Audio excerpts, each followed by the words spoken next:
touchdown, Tampa Bay. You're listening to the PewterCast.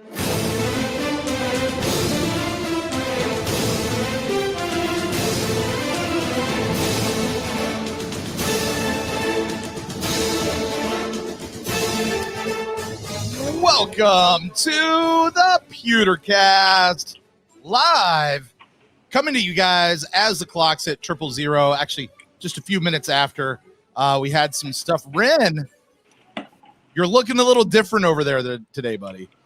I got a new camera. Yeah, you're sounding a little bit different too. Got a new microphone. It's sweet, I gotta tell you. Yeah. Like, this is the setup every podcaster dreams of right now. I am so jealous of you. Right. So per Christmas, Cheryl will spend it up in North Carolina. So I get my 2 weeks of bachelordom every year. And right up to the last minute, she didn't know she was going to take the iPad or the laptop, the iPad or the laptop, the iPad or the laptop. But she had some schoolwork to do, and it had a lot of typing. So I'm like, just take the laptop. We have a backup laptop. I have the iPad. I can do it on the iPad. But, you know, I'll drop you off the airport. I'll get home, and I'll have plenty of time to figure this out. And I pull up to the unloading at the airport, and I put the key in the trunk, and I open the trunk, and I use the key to lift the trunk open, and looky there. For those of you listening on the audio feed later, it snapped off in the trunk. Yeah. Wow. So just held up a half of a key. Yeah. Not even a half, just the key handle. Yeah, just a little nub. That's what she said. Yeah. So the AAA card is one of those things that's in Cheryl's name. We kind of do back and forth and that kind of stuff. And since she was getting on a plane, AAA is like, well, she's got to be there. And I'm like, well, she's not. Come help me. And they're like, well, not going to do it. So round and round and round and round and round. So basically what just happened, I just lied to him. I'm like, yes, she'll be here. And just like I always knew, when AAA gets there, they don't want to see the card and they don't care about the ID because they already got all your information from the dispatcher. So once you get AAA to push it through, it doesn't matter who's there, who has what, or any of that stuff, because they have all the information. Right. Anyway, got a new key programmed. I will say that the security at St. Pete Clearwater International Airport isn't quite as tight as you might think it is. Right. Because my car sat parked in the loading zone. Ren, we lost your audio feed, buddy. Oh, there you go. Now you're back. Yeah, in the white zone for immediate loading and unloading for a good 3 hours, and no one said a word to me. Not a word. No one even. I don't know if I even saw anybody that could have made that call anyway. But it's a small airport, even though it is international. But so came home safe and sound. Got to watch most of the game on my phone. And then when I tried to go get a adapter for a USB port to go on my iPad 6, of course they were sold out at Best Buy. Then I go to plug in the laptop, and it's like, you haven't plugged me in a year and a half. I'm going to update everything, and I'm going to take a while. Oh, we've been there. So here I am on the iPad, talking you through the iPad microphone with the iPad camera and my gas station headphones on. Wow. And I'm ready to go, man. Go Bucs. All right. Well, with that, we'll move on. You guys will forgive Ren for having all the bad audio and all that stuff. We're going to push through because you know what? Our content's going to be so good. People out there will be like, I'm listening anyway. I'm listening anyway. I want to say hello to everyone who is joining us live at youtube.com, or maybe you're on Periscope. Maybe you're on Twitter. Maybe you're at Facebook. Maybe you're watching on our website, thepewtercast.live, or maybe you're one of the thousands who will download the podcast feed later. Hello to you and welcome to the PewterCast Live. We are here to talk about the Buccaneers versus the Vikings, who just finished their game minutes ago. We are fresh off of the game, 26-14. Ren, this might be the most Buccaneers game I have ever seen the Vikings play. And let me tell you what I'm talking about. I know what you're talking about. Tell me if this sounds familiar, all right? In today's game, the Vikings won the first down matchup. They won the total yards matchup. They won time of possession. They won total rushing yards. Didn't win passing yards, but it was less than 20. It was 17 extra yards. That was the only differential. They had one turnover where we didn't have any, and they went 2 for 4 in the red zone. We only went 2 for 3. We matched each other in terms of total penalties, although they had a few more yards than we did. And then they lost. They won the game in all these categories, had a turnover, and then they lost. You got to talk about the kicker. Oh yeah. The kicker went what? 0 for 4, 0 for 5, whatever he did today. So yeah, he went 0 for 4 and missed an extra point. Right. Yeah. So that cat, the most Buccaneers game the Vikings have ever played, Bren, in Raymond James. Yeah. This is why when last week I broke down sort of the teams that are in the hunt, and I said it's already over, because teams that only have 5 wins through week 11, 12, whatever it was, don't go on 5-game win streaks. And 2 of those teams came out the very next week and lost. The Vikings had a miraculous comeback against the mighty Jaguars, right? But then did what teams that are only have 5 wins or 6 wins through 13 games do. They shoot themselves in the foot. Their defense, they can't get any pressure on the quarterback. I said that the Bucs, offense was going to look good against them. They can't get any pressure. Their cornerbacks are very young.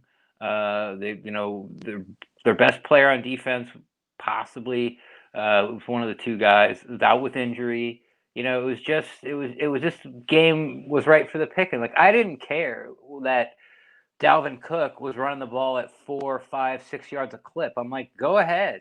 I'm like, you go ahead and get your 120 yards at 4.5 yards a clip. That's fine, because you're not throwing it. And I guess finally, after the Vikings got 14 points, that Todd Bowles decided, like, I'm just going to keep bringing more and more and more and more heat. And the Bucs got to him 5 times, got a turnover near the end, but they sacked Minnesota and got them out of field goal range twice in this game. One time at a touchdown range, because by that time they would have went for it. So, it's pretty much what we thought was going to happen going in. That if the offense kind of stayed out of their own way, started a little faster, and the defense didn't give up 17 points in the first 2 possessions, that it'd be just kind of cruise home for the win, and that's really what happened. Well, can I actually give you my interpretation of what really happened? I thought you did. No, I'm going to give you the other interpretation. Oh, the other. Hot off the press, hot off the printer, right behind me. I've got the box score, the stats for the game. And when I look down and I go down here and I see Ronald Jones II had 18 carries, and I flip it over. He had had 2 targets. 2 targets with one reception. Ronald Jones, ladies and gentlemen, they went to him 20 times in this game. It's a win. That's why we won. We went to Ronald Jones 20 times, and that's why we won. End of story. Okay, maybe not. But go to Rojo 20 times a game, guys, is what we've been saying, right? Yeah, but I've been saying it for weeks. You started pounding the table a lot more for it than I did, at least louder, I should say. But yeah, we've been saying it for weeks. Even during that 3-game chunk where he had to be the back, he had to be the guy because everyone else was hurt. Like, the Bucs went 3-1, and he went over 100 yards every single time. Right. Hey, the Bucs benched Fournette and brought in Shady, and Shady did what we kind of expect Fournette should have been doing. Right. Caught some balls. Shady made a guy miss in space. Is something he can do. Ran the ball fine. A little better than fine. Okay, good. And then, if Ronald Jones, he kept him honest early, and then, when the defense sort of had to take some more chances to try to get the ball, he started to hurt him with bigger and bigger gashing runs, and that's it. That was a really fast game because Minnesota runs the ball a lot. I think the Bucs only had the ball 1 time in the first half, the first quarter. Yes, that's true. That is true. Yeah. So they got a first down, and that was it. And then I think they came back and did a 3-and-out. And but they ended up getting 17, and by the end of the first half. So once they got rolling, I guess would be by possession 3, which would be somewhere near the end of the first quarter instead of the end of the second quarter. They just kind of marched up and down the field, and Minnesota stopped them once or twice there, but kind of had their way with them offensively. And then defensively, it was a little painful to watch sometimes, watch them march down the field so slowly, but they were holding them, and the missed field goals and stuff. Yeah. But also that second touchdown, like they would have kicked a field goal there if they would have made their other field goals, because they went there on 4th down twice. So I thought the defense played fine. I thought the coverage was good. Nobody burned them over the top. I was a little shocked that the tight ends were as open as they were. But besides that, I thought the offense, defense, just a nice solid game. Nothing dominant. Nothing, like, oh, we're the best team in the NFC. Here we come. But we did the score and the game match, and that's what we were supposed to do, and we end up with a win. There you go. For the record, just so people out there know, I actually didn't get to watch the first 3 quarters of this game. At least not intently. My boy was actually at a baseball tournament, and so I'm sitting out there. And Rin, you know how I typically feel about this. I don't like doing stuff like this, but I wound up punching in a VPN and telling the world that I was in Tampa, so I could pull up the Buccaneers app and watch the game. And so I'm sitting there, and I swear, Ren, every single time the kid goes to pitch the ball, that's when Brady's yelling hike. I couldn't watch the game in between the plays that were happening. It was the most frustrating thing, but I did get home to see the last quarter, and my impression from what I saw there was that the defense, for whatever reason, I guess couldn't get off the field. Yeah, and I mean that kind of bears out in when you look at the difference in time of possession. I mean, it was ungodly. The Vikings had it for 39 minutes, and the Bucs only had it for 21.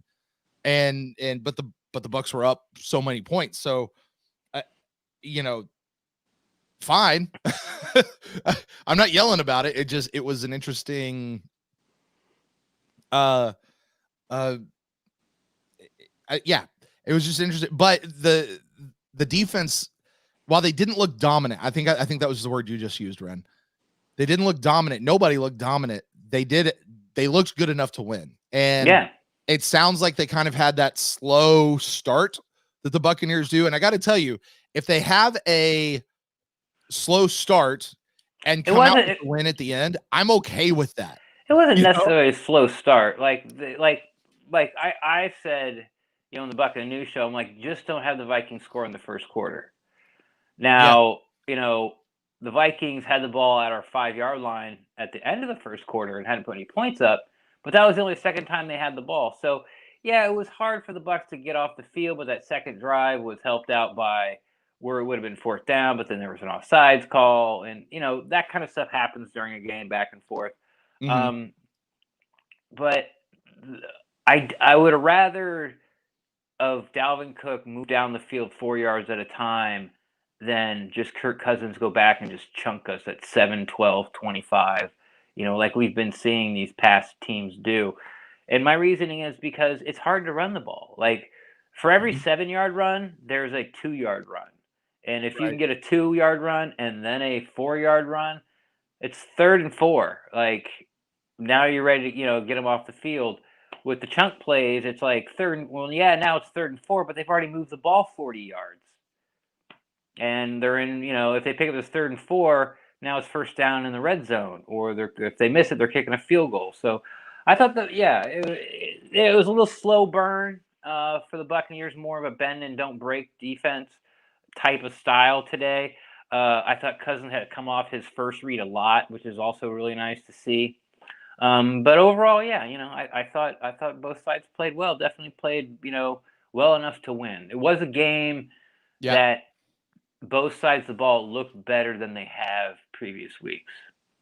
Ren, I want to get your take on something real quick, and then we're going to open up the phone lines. In fact, we'll go ahead and do that. If you're the first in, we'll just put you on hold. 864-729-BUCKS.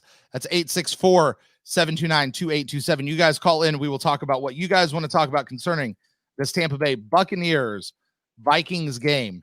Again, that's 864-729-BUCKS. That's 864-729-2827. Ren, this is a personal thing for me.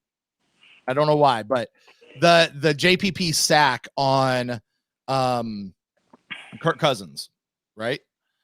When he goes in and he knocks the ball and like basically like just picks the ball up. Yeah. At that point, I must have looked at that about 15 times. Kirk Cousins' hand was coming forward. Now, once it starts coming forward, it's considered a pass. And he knocks the ball out and gets it.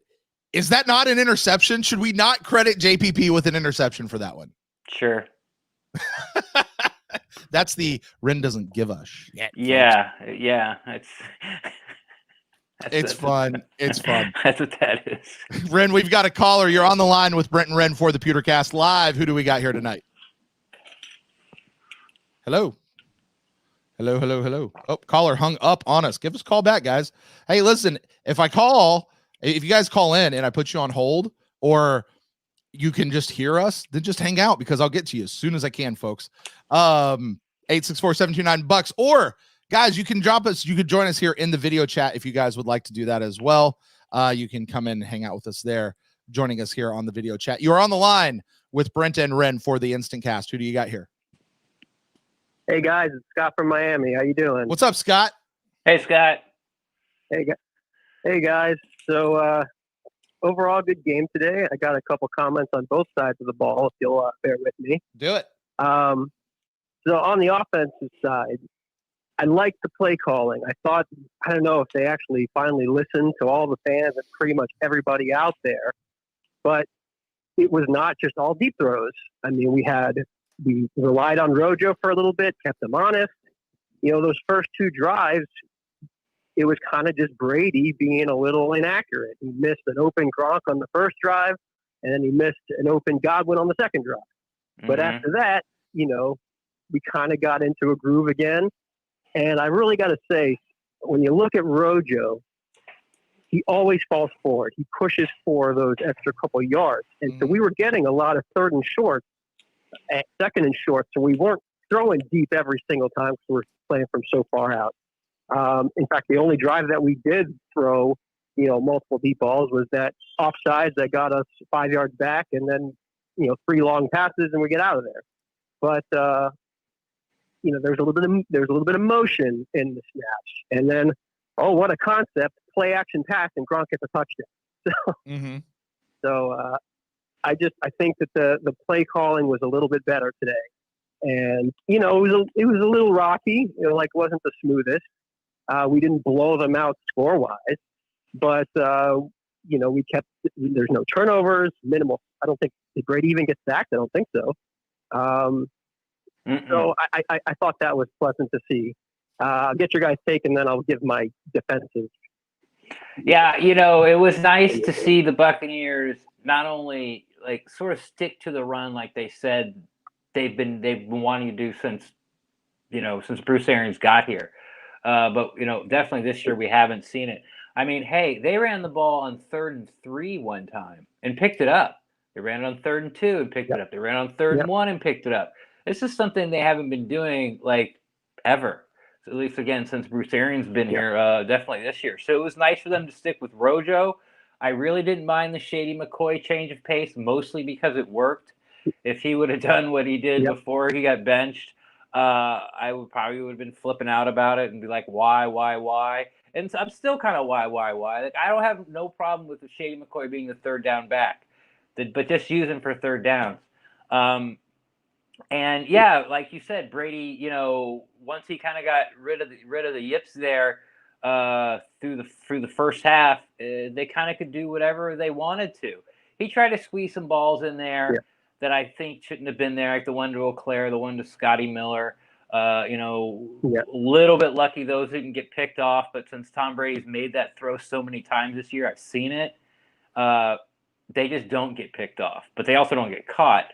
So I'm not going to say he was lucky they didn't get picked off, but yeah, I mean, you know, there's a little more motion, much more commitment to the run, more play action, not so many just shots down the field just because we want to take shots down the field. It looked more controlled. I remember one time Antonio Brown, I think it was his last catch, he ran like a sticks route and they threw it to him, and like, you know, he made both the safety and the corner turn their hips a little bit. He broke it off.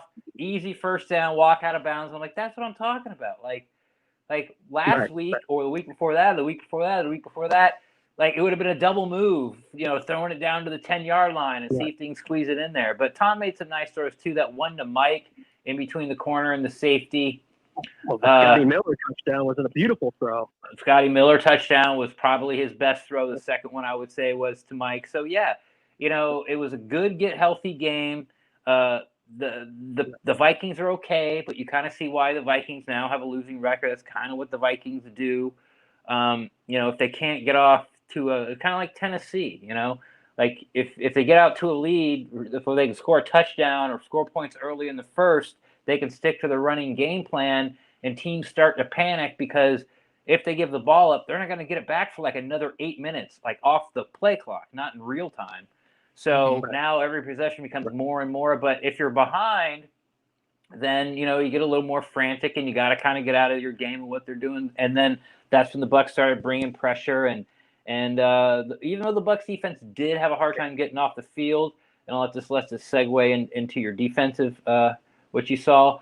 When they needed to, they came up big. Like I told Brent earlier, like the Vikings got a field goal position twice. Right. And that's hard to do. Well, one more last thing on the offense, I'll go my defense. They finally used the middle of the field a little bit. It was nice to see. And hopefully they could. I mean, oh my God, it sounded like they finally listened to us and all of Buccaneers fandom and the media and everybody. Run the ball to Rojo, use the middle of the field, don't take every single pass, deep balls.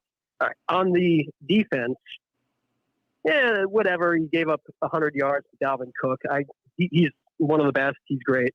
I was a little upset about exactly. I was a little upset about Kirk Cousins running for 15, 20 yards at a time. Yeah. But whatever. He didn't score. I don't know if you heard. Aikman goes, well, there's a nice catch for a good cover, linebacker in coverage on Devin White. I'm like, no. And then right away after that, Irv Smith gets a touchdown and blows right by Devin White. Devin White, he got to his spot. He got there really quick. Good job, buddy. Might want to shade towards the guy in your zone area. Yeah, but Levante had a nice play in coverage, though. So, I mean, they're still figuring out the linebacker coverage issue. But overall, the defense, I mean, it wasn't just all soft zone. 6 sacks was great to see. I don't know if that's considered a fumble or an interception by JPP. I guess it was a fumble, but I'll take it. And, it was good to see some blitzing. It was good to see some man coverage. So maybe they did go on both sides of the ball and just check themselves and see, okay, let's get back to the basics, what Brady's good at, what our defense is good at. And then you have the proof is in the pudding. We win. I mean, yes, the kicker, wow. That's just wow. But we've dealt with wow, though, right? I mean, we've dealt with wow for years in Tampa. How many times have we looked at that and gone, man, if we just had those 12 points, right? Exactly. That's the game. It's 12 points. We scored enough that even if they had those extra 10, we still would have won. So, I mean, the defense, bend not break, sacks, pressure, one turnover, got to get better at coverage over the middle. But otherwise, I thought it was pretty good. So, nice to see after the last few weeks. I know you guys got other people on the line, but I'm happy to be able to call and talk about good things finally. Scott, thanks for calling in, and we'll be back next week. Let's hear from you next week, okay? All right, thanks, guys. Go Bucs. Thanks. Go Bucs. And even if you add those 10 points to their side, I argue you have to take 4 off. Because if you give them the 10, they weren't going to go for a touchdown on their second touchdown they scored, where they went for it twice on 4th down. It was like a 4th and 4. They would have kicked a field goal there, which would only give them 3 more. So instead of like 17 extra points, then they should just have 13. And then if we're going to give them their 3 field goals or their 4 field goals, 3 field goals in their extra point, then we get our extra point. Right. But I mean, that's what we always talk about, Ren. Like if you start playing the what if game, right? It changes what would have happened. Like it's that alternate reality. Like, But it doesn't flow the same way because it would have changed. Almost every play call after that, offensive and defensive for both teams would have been different. If you make a field goal. Yeah. Yeah. So it's not that simple, but we can't, we're not going to go down that rabbit hole. So we just say, hey, listen, if you get those 12 points, it does. It changes the game, changes the flow of the game. Phone line's open if anybody wants to call in 864-729-BUCS. It's 864-729-2827. One of the things I've noticed this year, Ren, actually, I think I've noticed this over the last 5 years. The games where we win, we have a lot fewer phone calls and a lot fewer people tuning in, or not tuning in, but a lot fewer people like jumping into the chat. You know what I mean? It's the losses that bring everybody out. They're like, right now I think everybody's just out partying, watching the next game. But if anybody wants to call in, you guys do that. Ren. Yes. Talk to me. I can't see chat. Have you dropped the link in chat? Yeah, it's over there. Yeah, it's over there. I was just dropping it again too. Hey, real quick. All right. Hello? Hey, we do have a caller. You are on the line with Brent and Ren. Who is this? Hello. Not here. Caller, if you can hear me, call me back. I don't know what's going on. Call back. This is technical day. Yeah. No, that's just somebody not talking. I don't know what's going on with them over there. But that happens. Anyway, calls back. Phone line's open, 864-729-2827. There we go. Let's see what we got. We asked you to let us know that you're not a voicemail system, so you need to press 1 to take this call. Huh? You have to press 1 to take the call. Why do I have to press 1 to take the call? I don't know. They're in jail. You called me. Hello? These are funny. People trying to hello? Remember that kid that called us up? Yeah, I know. I think about that often. Was like, suck it! Ah! Yeah, exactly. And then he did it again, which was funnier. But then when he did it a third time, I was like, okay, it's time to stop. Right. But I thought it was hilarious. You guys suck. Click. All right, this is a new phone call. Let's try this person. You're on the line with Brent and Red. Who do we got here? Hello? Oh, I don't know what's going on with these people.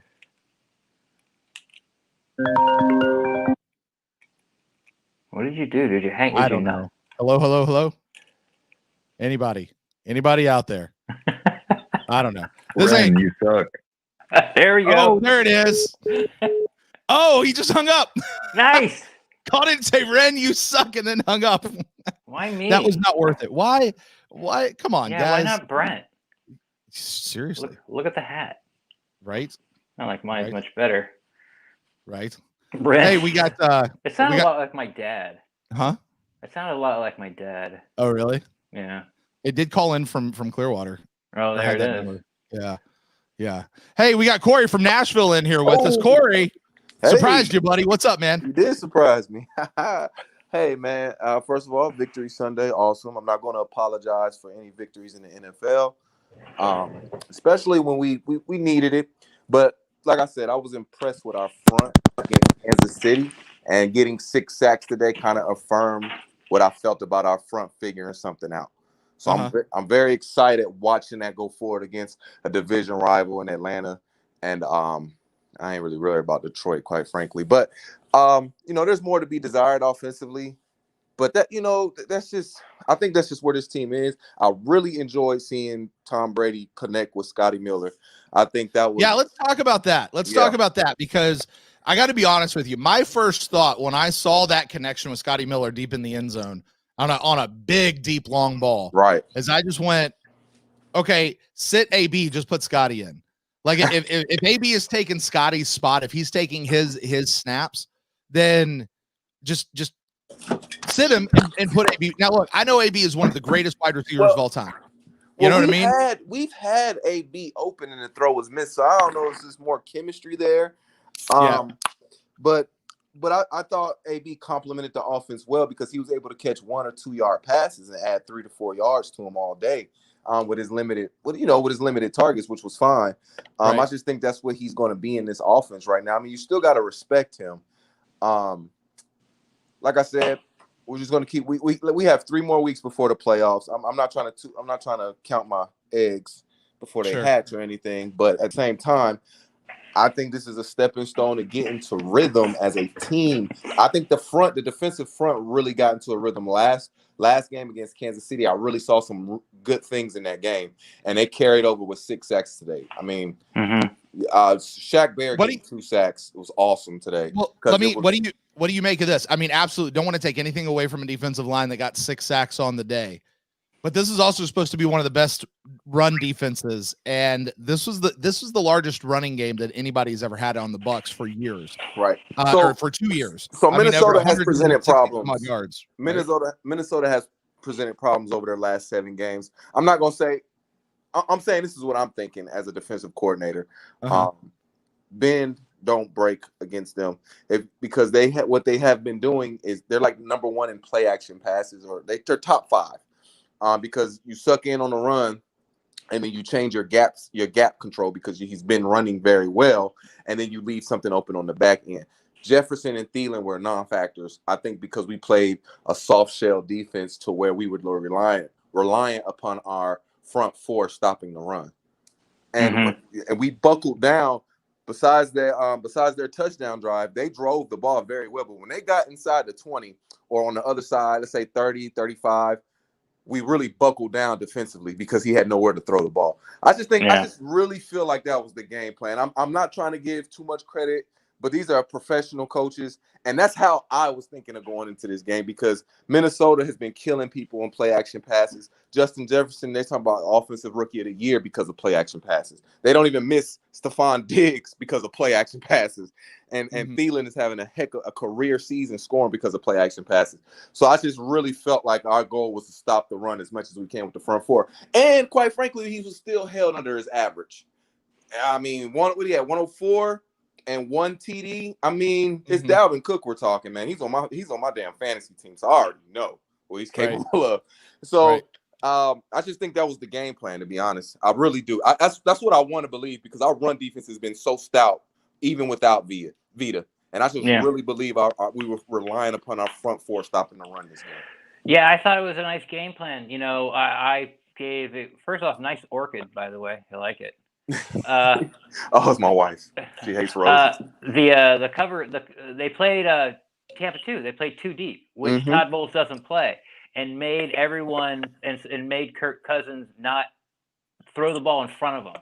Right. Like, he's second in the league in air yards, which means absolutely nothing as far as the statistic about how good you are, except it shows you that you throw the ball deep. And so they played cover 2, stayed with it instead of cover 1, which Todd Bowles loves.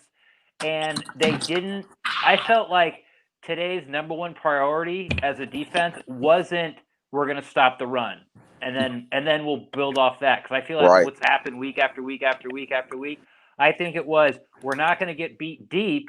Right. Now, how do we stop the run? Which was a weird ass game plan, considering that should have been the game plan 2 weeks ago. It was weird. Yeah, exactly. But again, you know, we're trying to look on the bright side, where it was, you know, some self-scouting and self-awareness, where and like, it's okay if they get 160 yards in the ground because they only don't score score 14. touchdowns. Yeah. And to be moldable as a coaching staff is very encouraging going forward. Right. Just from my perspective. And like I said, I was excited about the front. I want to see how they and I'm about to let you guys go. I want to see how they continue that.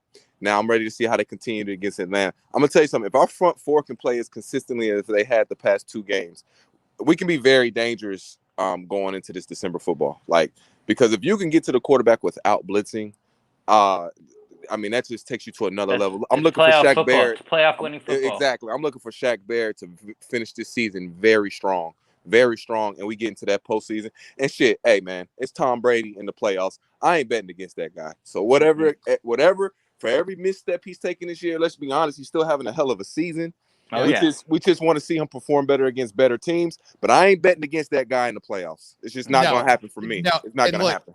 And Corey, I mean, this is what I've kind of been saying for the last little bit. It's all about when you peak as a team, right? You know, we're gonna, if things go according to plan, or the way that they should, at least on paper, over the next 4 weeks, 3 weeks now, the Bucs should win out. The Bucs should walk into the playoffs one of the on hottest a 4-game winning streak, right? And everything's starting to click. And we've had a late bye week, so the idea is we stay in. And outside of Vita, I'm not even gonna mention that. with the I word. But I'm about to let you guys go. But I was gonna say, because you weren't here when we were talking after the Kansas City game. Yeah. Brent, you weren't here, but I mentioned exactly what you said. I said, listen, if we win these last 4 games, the momentum we will have going into the playoffs will be absolutely huge. You got to understand, Giants won the Super Bowl at 9-7 and 10-6. I'm not saying we're going to win the Super Bowl, but I'm just saying it's when you peak.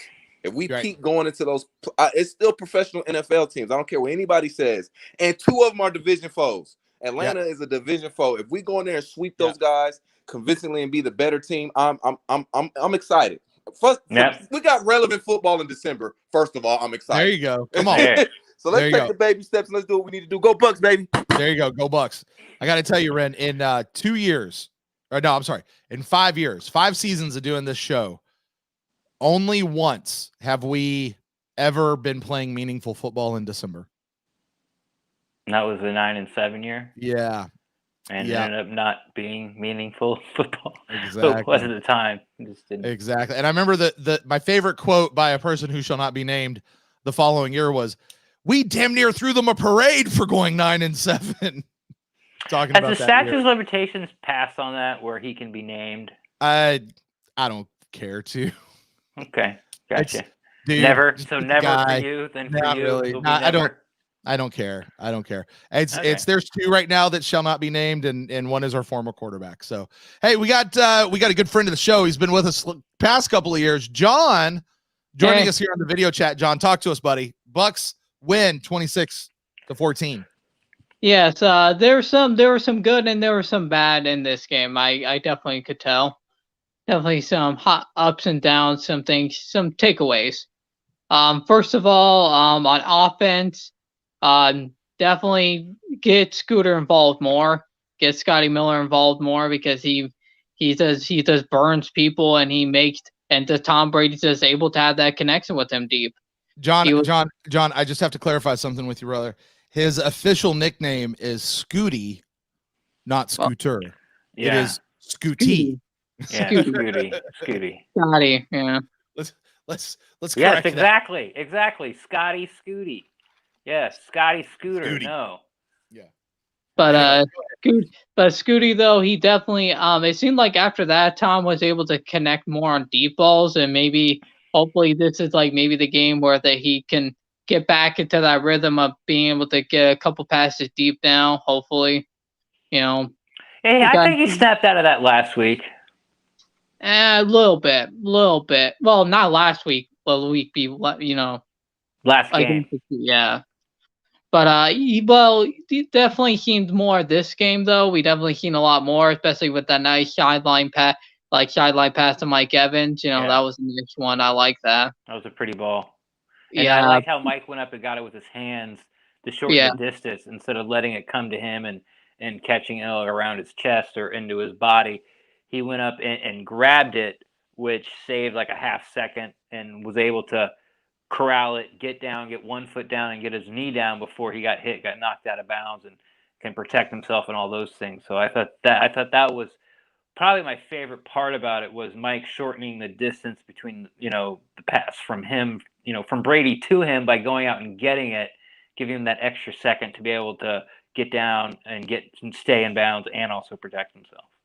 Yeah, the O-line though had a good game. No sacks, especially against that defensive line. That the Vikings had. Only 1 QB hit, so not bad. Good game by the O-line. Had a couple of penalties here and there, but can't complain really. Can't complain much about the O-line. And defensively, there's if he's not the greatest, run defense definitely just gave up a lot, bended a lot, too much, if you honestly ask me, against the run. He allowed Kirk Cousins to get some, Dalvin Cook 8, went over 100, but, sometimes that happens, but, definitely. I wasn't worried about it. I mean, when a team comes in and we're like, we're going to run the ball, and the guy who runs it goes for 104 on how many carries, Brent? 25, 26? You talking about Cook? Yeah. He went for 102 on 22 carries, yeah. 102, so... An average of 4.6, yeah. Yeah, I mean, so what? I mean, I don't remember. I don't remember him breaking one. I don't remember him getting one more than 10 yards. Now, again, I was sort of like watching on my phone, trying to get my car from not being towed, fighting off the police. None of that's true. They left me completely alone. But, like I wasn't following the game as closely as I normally do. So, but again, that was fine. I would rather take care of the back end. And here's what I feel like has been happening. We talked a little bit with Corey there. With the Bucs doing everything they can to stop the run first, that's fine. But you can't leave your secondary out to dry. And I feel like sort of like game after game after game, that was the scheme. Like, whatever we're going to do, we're going to stop the run first. And this is the assets that we're going to have to put towards that. Whatever's left over, that's what's going to go to have to stop the pass. I don't think that's what happened this week. I think that the assets were more evenly dispersed out. So we weren't getting killed by the pass. We weren't getting killed by the run. But we weren't dominant in stopping either one, which is fine. Which is fine with me. I would rather, give up 102 yards or 115 yards or 120 yards to a running back running the ball than give up 160 yards to a wide receiver. Because those catches flip the field. Or 220.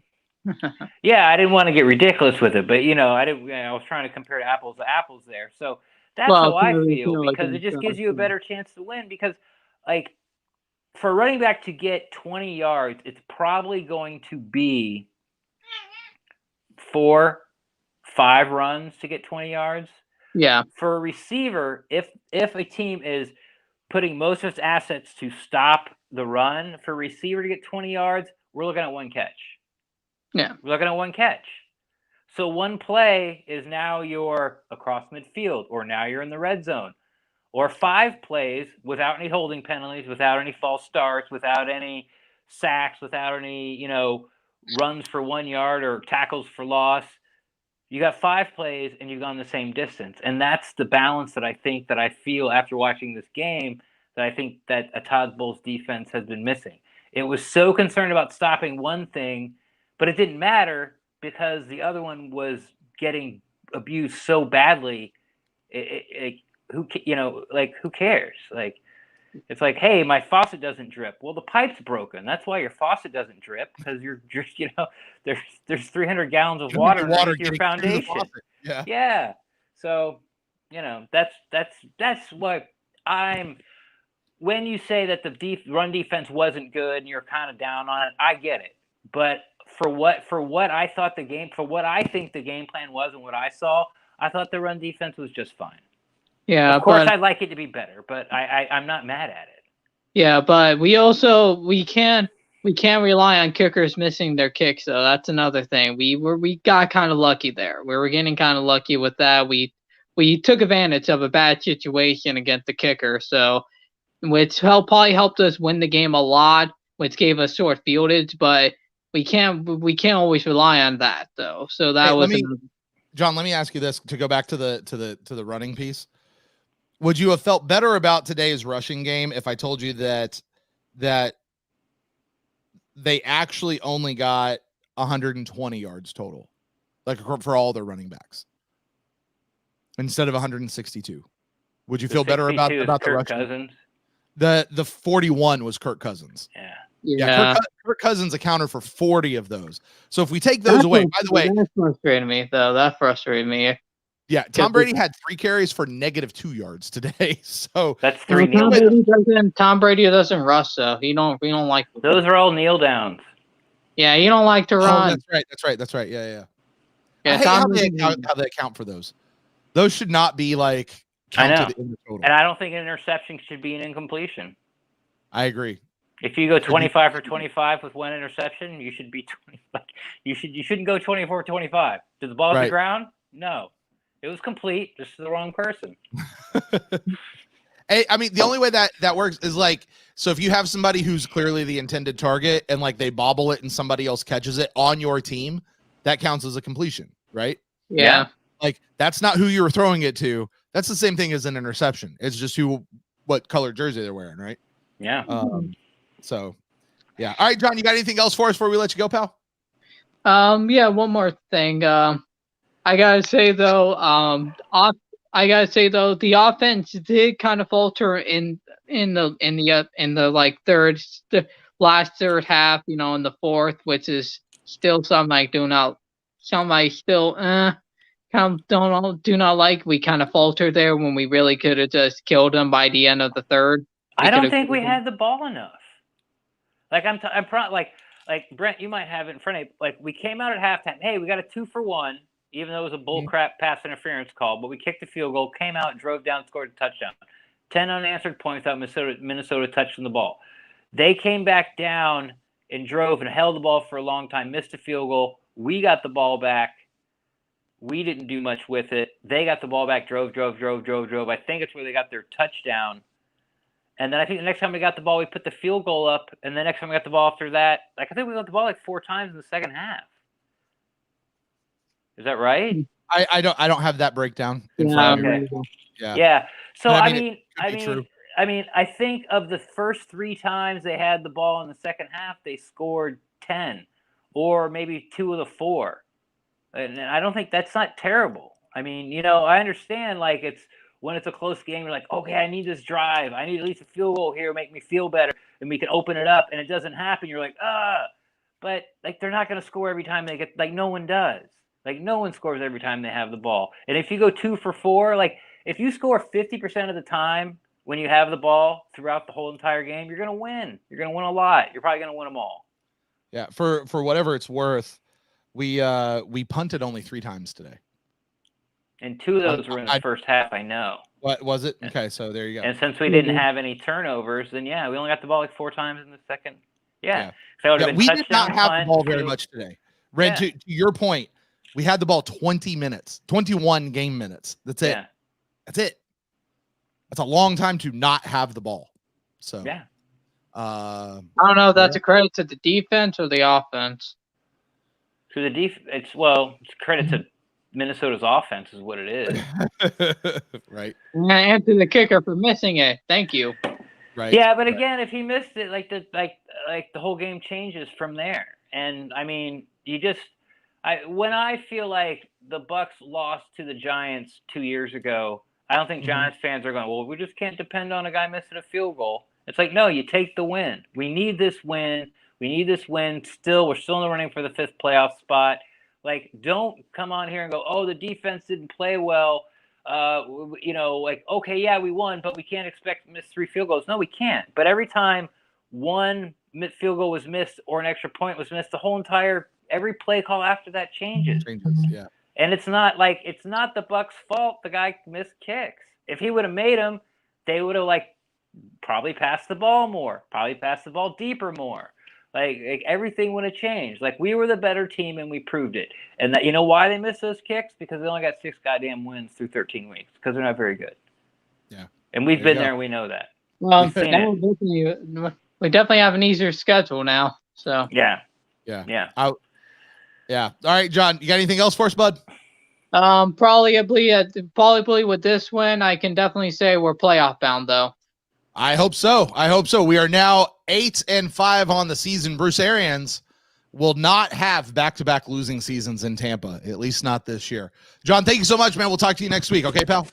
All right. Go Bucs. All right. Go Bucs. Thanks, John. Go Bucs, guys. Well, we'll start to wrap. He's a harsh critic. John is. But I like him. I like John. Yeah, he pays attention. He knows what he's looking at. Yep. He has, even if you don't agree with his takes, he at least is able to articulate them and talk about them as he brings them in. So with that, Ren, but I don't know if I have anything else to talk about with this game. Right. Phone line's open. If anybody wants to call in and keep us going, but otherwise I'll start kind of pushing it. I guess the only other thing, let me ask you this about Tom Brady. Sure. Okay.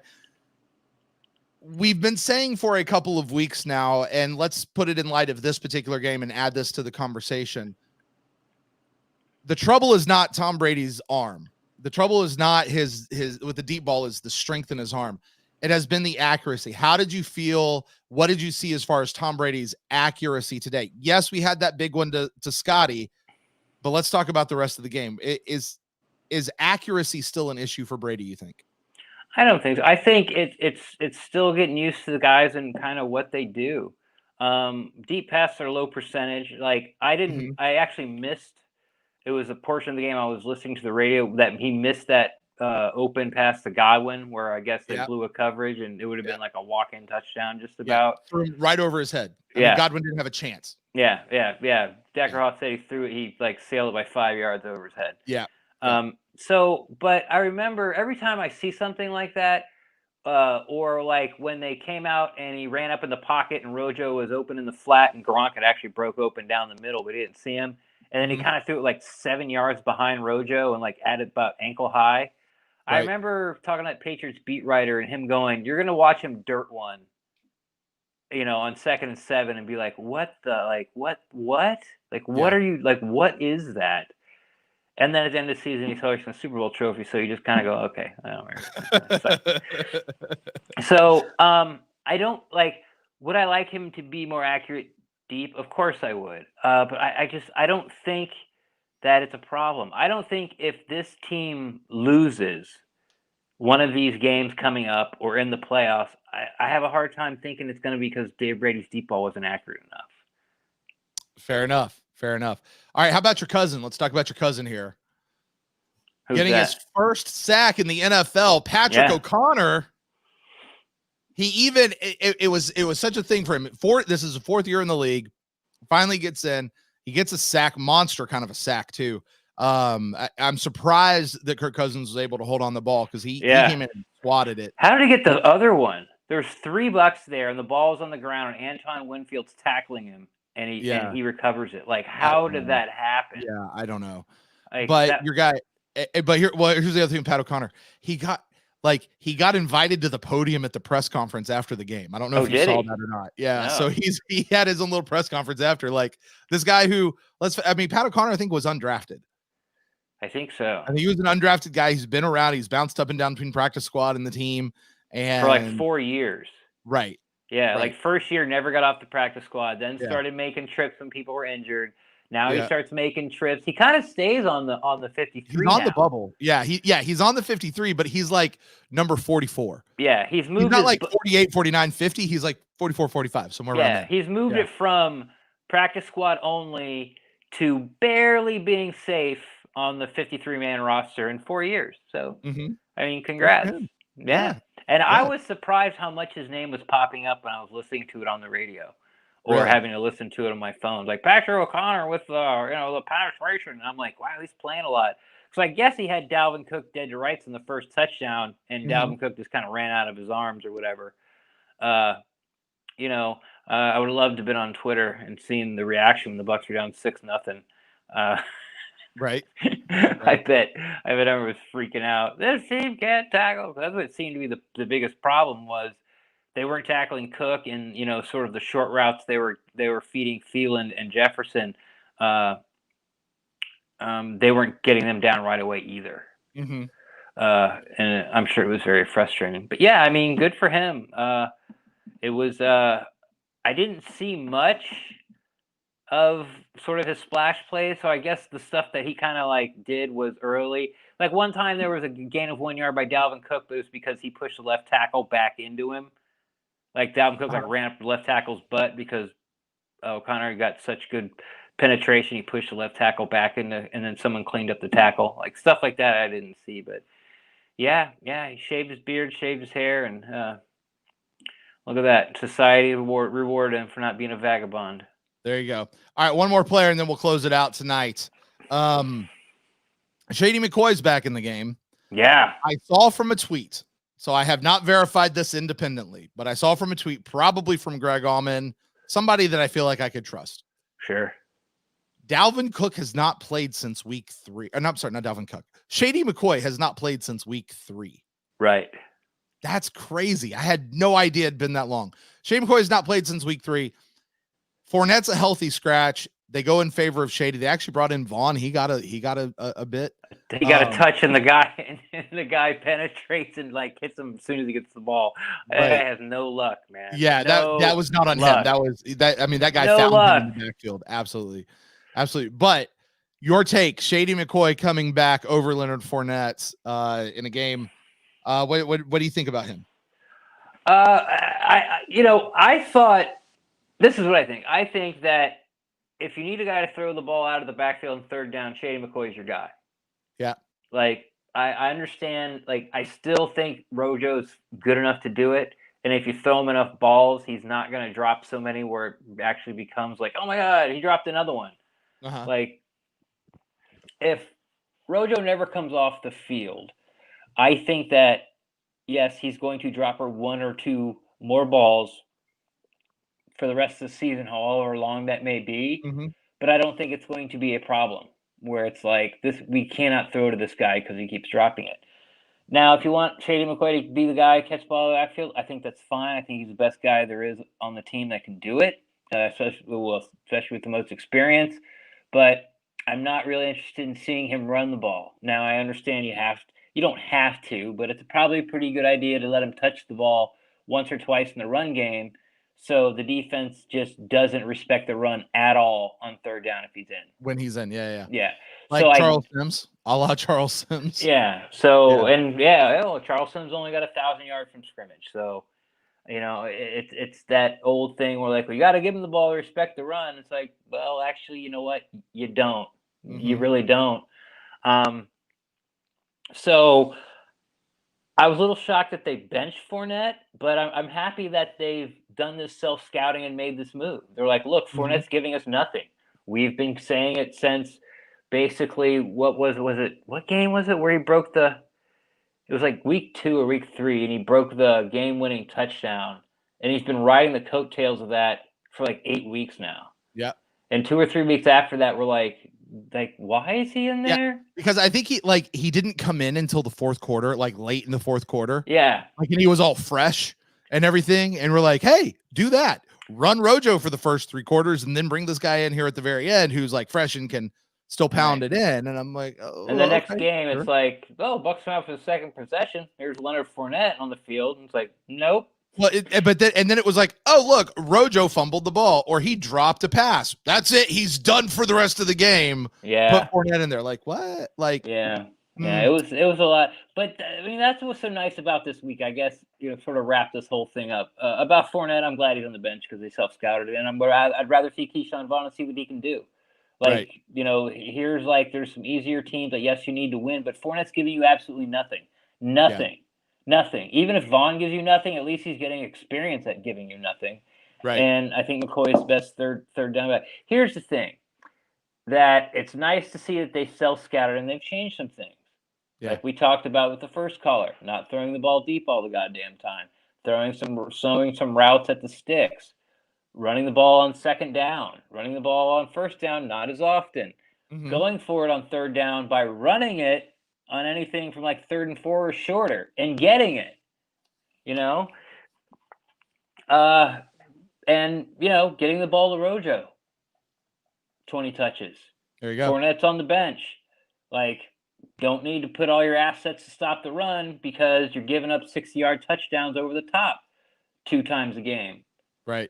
So all these things that it feels like we've been complaining about, like it's so easy to see. It's so far after 1 game, and we can nitpick here and there, and it's a win, man. From now on, it's win in advance.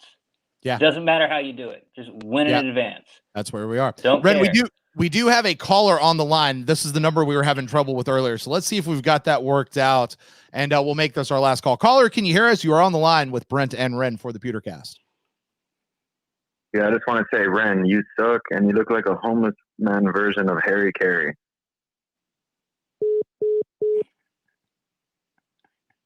All right. So that guy called up, told me I sucked. He called back. Yeah. And you recognize the number and put him on again? Well, I didn't know that was the number that because at that behind the scenes, I was getting like 3 and 4 phone calls all at the exact same time. So I didn't know like whose number that was. That was the number though that like we'd say, hey, there's somebody here, and nobody like would talk. Right. This isn't the best camera. It's the camera, right? It's the camera. Ren, you got a fan out there, buddy. You got a true fan out there. Yeah. I guess that's why I get for saying that kid that called up and saying that we suck. I found him hilarious. I guess that's what I get. Yeah. Anyway, But All it right, definitely is. I know for sure it definitely is my dad. Oh, is it? Yeah, I can Sound tell. like it? Yeah. No, it's him. He Okay. DM'd me. Oh, okay. Well, there you go. Like well, my hi. dad. I don't think my dad even has a smartphone. He's still doing a flip, like a Verizon Flippy. There you go. Well, hello to Ren's father out there. And we'll block your number now that we know what it is. All right, Ren, that's going to do it for us. Do what? Don't do that. It was a joke. Ren, that's going to do it for us on this edition of. Whoa. That's going to do it for us in this edition of the PewterCast Live. I'd like to say thank you to everybody who has joined us live. And I'd like to say thanks to everybody who called. What are you doing? Oh, is that a microphone? Yes, that is a microphone. That is very, very loud. I'm very sorry. I didn't know these headphones had microphones. I swear to God. I apologize. Ren, Yes. which self books do they find you on the internet? Best place. At Rendax, REN_DAX. Don't shake your head at me, God damn it. REN_DAXT. Boys Town Buccaneers football. If you guys want to get in touch with me, you find me at Brent Allen Live across all the social medias. And the show is at the PewterCast on Twitter, Facebook, and Instagram. You can email us to thepewtercast@gmail.com. Please keep in mind anything you send to us we may use on an upcoming episode of the PewterCast. We'll be back later this week with more PewterCast. You guys subscribe, like, smash that button, hit the bell icon, be notified whenever we go live. And until next time, guys, go Bucs.